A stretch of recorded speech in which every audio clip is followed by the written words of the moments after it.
What does good training look like? And I was like, ooh, that's a great question.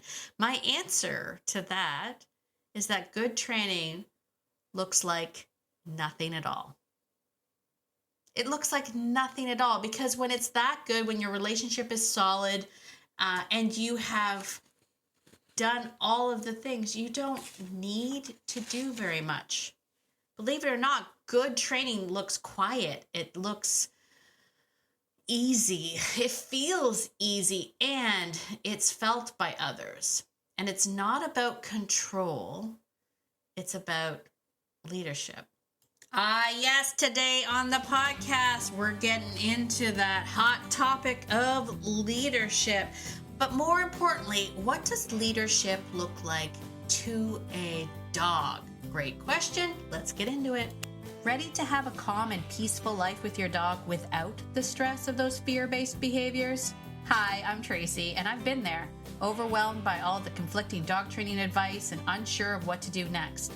But now I help dog lovers like you simplify your life with your dog by building confidence naturally, fostering trust, and addressing those fear-based challenges. So, if you're ready, stop chopping those chicken wieners and let's get to it.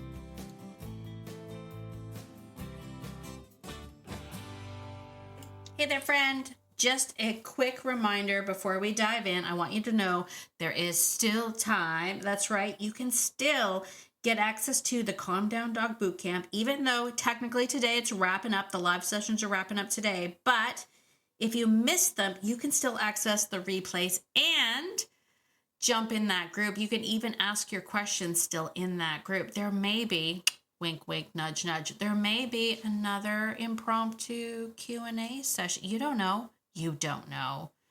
So if you're thinking, oh, shoot, I missed it, now's your time. Jump in. This is a 3-day deep dive into what really takes to help your dog not only feel safe, but feel connected and understood, especially if they're reactive or sensitive or just a little hard to figure out sometimes. We've had some amazing breakthroughs already, and if you're ready to stop managing that behavior and start building up trust, you definitely want to catch those replays. So head on over to beyondobedience.ca/bootcamp, sign up.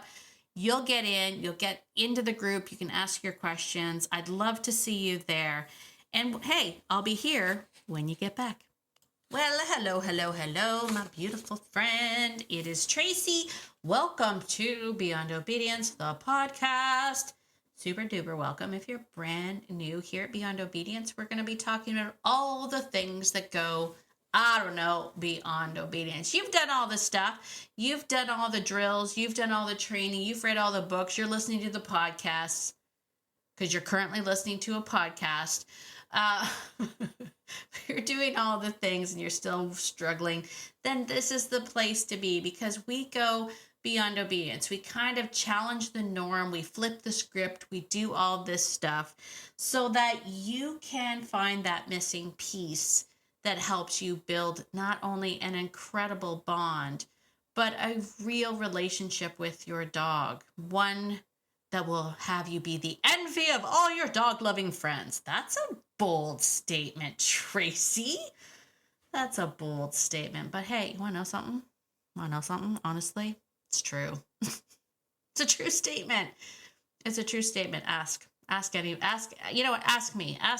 what it feels like to walk down the street, have a beautiful connection with dogs, and have people be like, oh my gosh, look at that.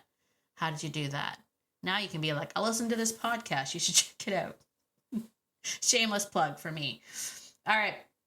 Today on the podcast, I actually wanted to talk about something I think I might have been remiss in discussing this before. But recently, in one of the polls or questions in the Living Beyond Obedience group, I had asked the question, if you could, stop a dog trainer without making it weird and ask them anything, what would you ask them? And one of the amazing members of that community asked a great question. And that question was, what does good training look like? And I was like, ooh, that's a great question. My answer to that is that good training looks like nothing at all. It looks like nothing at all, because when it's that good, when your relationship is solid, and you have done all of the things, you don't need to do very much. Believe it or not, good training looks quiet. It looks easy. It feels easy, and it's felt by others. And it's not about control. It's about leadership. Okay. So I've talked a lot about leadership in dog training. You know what, even I can crikeys at the beginning of my podcast journey, I was still tiptoeing and toe dipping on the idea of leadership. I'm doubling down on it now. I truly believe that leadership is everything when it comes to a dog. But I guess I have been remiss to sort of talk about, what does leadership actually look like to the dog? What does that mean to a dog? Not to us humans, because I believe the reason why so many people get their knickers in a knot about leadership is because of their own personal viewpoint of what leadership means to them. And that can be peppered by all life experiences, that maybe you had a bad boss, maybe you had a really strict parent, maybe you've had this experience where, a leader on a trip was less than. I don't know. But the bottom line is that we have our own vision of what a leader looks like. But so today I wanted to talk about the difference, the human definition and versus the dog's experience, basically, because I think to a lot of us humans, leadership means control. It means authority. It means that they know best. And it means, I don't know, for some people, maybe for some people it means yelling. Maybe maybe they're used to loud. Leadership is loud, and it's boisterous, and it's extroverted, all of those things, like whatever you think in your head what leadership is. But to dogs, leadership doesn't look like that at all. Leadership actually is very quiet. Leadership is awareness of the environment, of what's going on around them. It's a calm energy when things are uncertain. It's responsive to movement, but not reactive. It's consistency, it's direction, especially when things go sideways. It's this quiet sort of confidence. That's what leadership is to dogs. And I've talked about, I talked about in the very first episode, my dog Wellington, and how I had the honor of watching true leadership in action or inaction, like in action or inaction, but, and it was something to marvel. It was beautiful, and it was so quiet. Wellington was not a loud dog. In fact, I could probably count on one hand when I heard Wellington bark or make a noise, and when he did, it was only when he was excited. It might have been for food or something, he was a presence, and it was almost hard to explain. It was just, when Wellington walked into the social arena, you just felt him. You felt his presence. And he didn't even have to do anything. And when you were around him, when you were in close proximity around him, you felt his calm. He had an energy about him that just said, I've got this. You don't have to worry. And all the dogs feel that. Oh man, even the people felt it, right? So you don't have to be louder than your dog. You just have to be calmer than their fear, if that makes any sense, right? So leadership isn't about over-cueing, over-controlling, or passive avoidance, right?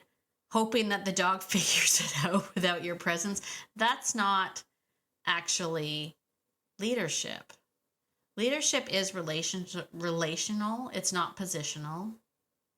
And it's about becoming relevant in the eyes of your dog, right? I'll tell you right now, you'll never earn leadership through control. You earn it through consistency. You earn it through clarity. You earn it through being that space, that place where dogs can rely, right? So some reflective questions, and again, not meant to sort of shame anybody, but does your dog check in with you naturally? I'll let that sit for a second. Take a drink. Does your dog check in with you naturally? What do I mean by that? I mean, is it an organic check-in, right? There's a lot of bribed check-ins, right? Like, I see a lot of bribed check-ins all the time, and there's a lot of trained check-ins. But does your dog just check in with you naturally? Do they take your lead when they're unsure? Meaning, where do they position themselves when they're unsure? Do they look to you? Do they come to you? Do they ask questions of you like, did you hear that? Did you see that? Do you have a curious dog that includes you into their world? Or do they ignore you or panic without you or try to manage you? I've seen that. I've seen dogs like, ugh, man, I'm going to have to take care of this for you. Right? Have you had that? Here's the other side of leadership that I don't think very many people talk about or consider when we're talking about leadership.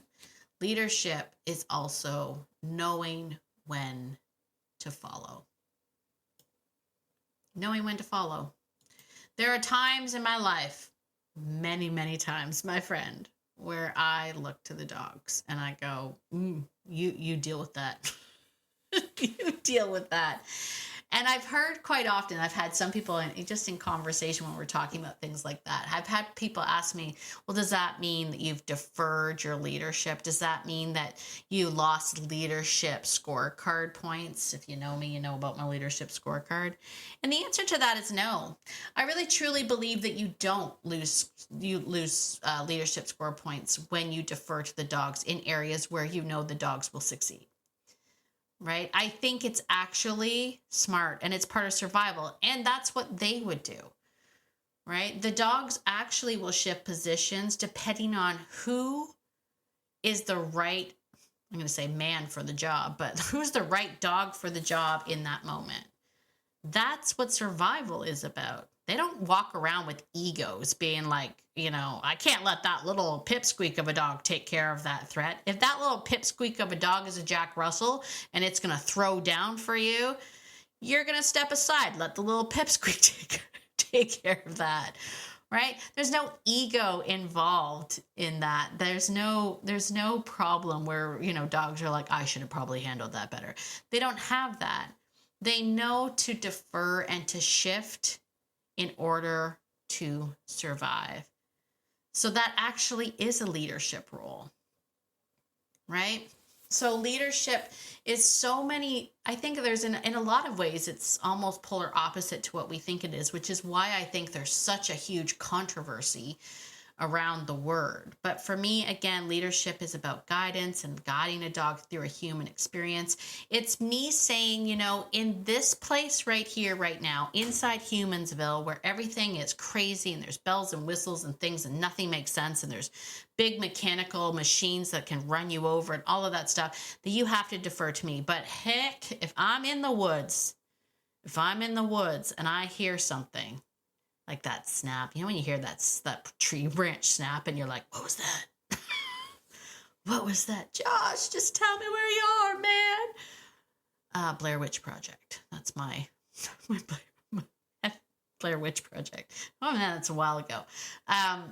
But when I hear that, I'll immediately, I'll look, and then if I'm still not sure, you'll see me take a step back. That's my body language saying, someone else take care of that, because I don't know what it is. And I don't think there's anything wrong. I don't think there's anything wrong with that. I think it's better, personally. I think it's better than me trying to fake it till you make it. Like me going, I've got this, guys, and then it turns out to be a bear. I'm going to be like, oh, no. This got away on me. I'm just trying to be honest. I really want to reframe what leadership means. Let's kind of recap this a little bit. I think in essence, leadership for humans means something completely different than it does to dogs. And when we start to look at leadership, not as control, but as a calm presence that just is. You just kind of exude that presence. Lots of things will change for you, right? It's not dominance, it's not control. It looks like someone who notices. It's someone who moves with calmness. It's someone who says, I saw it and I've got us. Like it's something so quiet and yet so powerful. Now, if you're sitting here listening to it going, I don't know how to do that. Tracy, how does one do that? It takes practice. Obviously, it takes practice. It's not something that, naturally comes to us, but, it starts with a few small things. It starts with sort of understanding. For me and a lot of people that have worked with me, it starts with that leadership scorecard. But, getting sort of further into it, if you want help with that, hey, I'm telling you, if you haven't, come over to the boot camp, do that first. That's the first way. That's a free way to just get free training, like right there and then. But you can always reach out to me. Ask me if you got questions. I got answers. Ask me. You can reach out to me. You can send me an email. You can join the Living Beyond Obedience group. There's lots of things that you can do, but we can certainly get together and help you with this. Because leadership is important.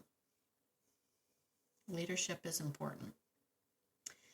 And I'll tell you, once you start to get it, everything else gets easier. Like everything else gets so much easier. All right, I think that's it for me today. All right, if you liked this kind of thing, this kind of was all over the place today. I get that, but if you like this kind of chaos in your podcast, let me know. Leave me a 5-star written review. It really helps push the show out to more and more dog lovers like you. Share this with your friends. Join the Living Beyond Obedience Facebook group. If you want to take it next level, next step, join the Fearless Framework. That is our online paid program where you get monthly Zoom and coaching and all of that stuff. And a community, I'll tell you, a community you won't find anywhere else. It's the best community on Facebook. I can tell you that without hesitation. So there you go. All right, my friend. Thanks for taking me. Thanks for being on this roller coaster with me. As always, get out there today, my dog loving friend, and be the person that your dog thinks you are, because your dog thinks that you are amazing, and so do I. Have a fantastic day, and I'll see you in the next episode. Bye for now.